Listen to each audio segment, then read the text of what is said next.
თურქეთის პოლიტიკური კრიზისი კიდევ უფრო ღრმავდება. პოლიციამ კვირას ანკარაში შტურმით აიღო მთავარი ოპოზიციური CHP პარტიის, ასევე ცნობილი როგორც რესპუბლიკური სახალხო პარტიის შტაბ-ბინა, სადაც ცვემსადენი გაზი და რეზინის ტყვიები გამოიყენეს. მას შემდეგ, რაც მხარდამჭერებმა 3 დღის განმავლობაში შიგნით ჩაიკეტნენ და ბარიკადებებით გამაგრდნენ. ბრეიდი მოჰყვა სასამართლოს გადაწყვეტილებას, რომელმაც CHP-ის ლიდერი ოზგიუ როზილი თანამდებობიდან გადააყენა და მის წინამორბედს აღუდგინა უფლებამოსილება. ოპოზიცია აცხადებს, რომ ეს ნაბიჯი მომავალ არჩევნებამდე ფართო რეპრესიების ნაწილია. დამატებითი ინფორმაციისთვის ჩვენთან ერთად არის აილა აილინგინიაკლი, სტამბოლში მყოფი ჟურნალისტი. აილა, რატომ ხედავთ ესეთ ძლიერ რეპრესიებს ახლა? ეს არის ყველაზე სერიოზული გამოწვევა თურქეთის ოპოზიციისთვის. ეს არის მთავარი ოპოზიციური პარტიის წინააღმდეგ ხანგრძლივი ზეწოლის ნაწილი. და აქაც ბევრი კითხვა არსებობს იმის შესახებ, თუ რატომ ხდება ეს ახლა. ეს ნამდვილად აჩენს კითხვებს იმის შესახებ, სურს თუ არა მთავრობას, რომ ახლა 2028 წლისთვის დანიშნული არჩევნები ვადაზე ადრე ჩატარდეს. რადგან იცით, თურქეთმა ბოლო საყოველთაო არჩევნები 2023 წელს ჩაატარა. ასე რომ ერდოღანს და პარლამენტს ჯერ კიდევ 2 წელი დარჩათ თავიანთ ვადებში. მაგრამ ის ფაქტი, რომ ეს ახლა ხდება, აჩენს კითხვებს, შეიძლება თუ არა ეს კალენდარი წინ გადმოიწიოს. ადამიანის უფლებათა დაცვის ორგანიზაცია Human Rights Watch აფრთხილებს, რომ ერდოღანის მთავრობა თურქეთის დემოკრატიას ასუსტებს. ციტატა: ძალაუფლების ბუროტად გამოყენების ტაქტიკებით CHP-ის წინააღმდეგ. როგორ ფუნქციონირებს დემოკრატია თურქეთში ამჟამად, განსაკუთრებით თუ არჩევნები ჩატარდებოდა? ეს ძალიან კარგი კითხვაა. იცით, მთელი ეს ინციდენტი გამომდინარეობს იქიდან, რომ მთავარი ოპოზიცია, მას შემდეგ რაც 2023 წელს ერდოღანთან საპრეზიდენტო არჩევნებში დამარცხდა, პარტიის ყრილობა ჩაატარა ხელმძღვანელობის შესაცვლელად. ეს საკმაოდ სტანდარტული რამაა ბევრ დემოკრატიაში, ბევრ საპარლამენტო სისტემაში, მწარე მარცხის შემდეგ.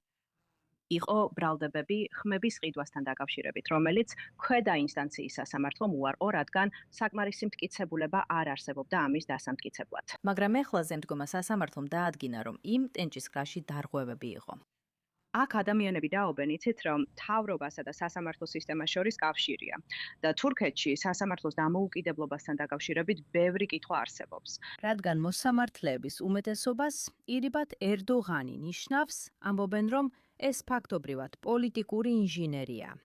სასამართლომ, რომელმაც გააუქმა და გადააყენა 2023 წელს გამარჯვებული ხელმძღვანელობა თანამდებობაზე აღადგინა ყოფილი თავმჯდომარე კემალ ქილიჩდაროღლუ, რომელიც 2022 წელს პრეზიდენტ ერდოღანს დაუპირისპირდა და წააგო. ის ძალიან არაპოპულარულია, როგორც საზოგადოებაში, ასევე პარტიის შიგნითაც. ეხლა კი კითხვებია, მოიწევს თუ არა ის კონგრესს ახალი ლიდერის ასარჩევად. ასე უნდა მოხდეს წესით. მაგრამ თუ ის ამას დააყოვნებს და ვადამდელი არჩევნების პერსპექტივის წინაშე დავდგებით, ეს ნამდვილად შეიძლება ოპოზიციაში ქაოსი გამოიწვიოს. ფიქრობთ, რომ ეს შეიძლება უფრო ფართო პროტესტებს გამოიწვევს, განსაკუთრებით ოპოზიციის მხრიდან? ეს ძალიან კარგი კითხვაა. იცით, ჯერჯერობით ასე არ ყოფილა. ჩვენ ნახეთ ლიდერები ან ყოფილი ლიდერები, როგორც ამას შეხედავთ. ისინი ქუჩებში გამოვიდნენ და პარლამენტში წავიდნენ. სტამბოლში რამდენიმე მცირე პროტესტიც გაიმართა. რამდენიმე 1000 ადამიანი შეიკრიბა, რათა გაეპროტესტებინათ პარტიის ხელში ჩაგდება.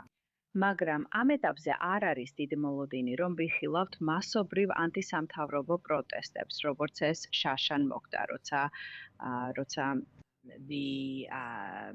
პოლიციამ დააკავა სტამბოლის პოპულარული მერი, რომელმაც თავი ერდოღანის წინააღმდეგ 2028 წლის არჩევნებში კანდიდატად გამოაცხადა. ამან გამოიწვია ყველაზე მასშტაბური ანტისამთავრობო პროტესტები ბოლო 10 წლზე მეტში. ახლა მსგავსი არაფერი ხდება. ერთ-ერთი მიზეზი შეიძლება იყოს ის, რომ გრძელ დღესასწაულების კვირაში შევდივართ. იწყება ეიდი 4 შაბათიდან. სხვა მიზეზი შეიძლება იყოს ის, რომ ხალხი ამას აღიქვამს. ან შეიძლება აღიქვას როგორც შიდა პარტიული დაპირისპირება ლიდერებს შორის. ასე ნამდვილად ამბობს მართველი პარტია ამ საკითხზე. გადაწყვეტილებასა და მის შედეგებზე. ესე რომ კიდევ ერთი ფაქტორი შეიძლება იყოს ისიც, რომ ხალხს ძალიან გაუცრუვდა იმედი, რომ ქუჩაში გამოსვლა აქ რამეს შეცვლის. ბევრი რამ არის, რასაც თურქეთიდან უნდა ვადევნოთ თვალი. აი ლინგინიატლი, მადლობა რომ იყავით ჩვენთან. 24 ნიუსის ინგლისურ ეთერში და განიხილეთ ეს საკითხი. მადლობა.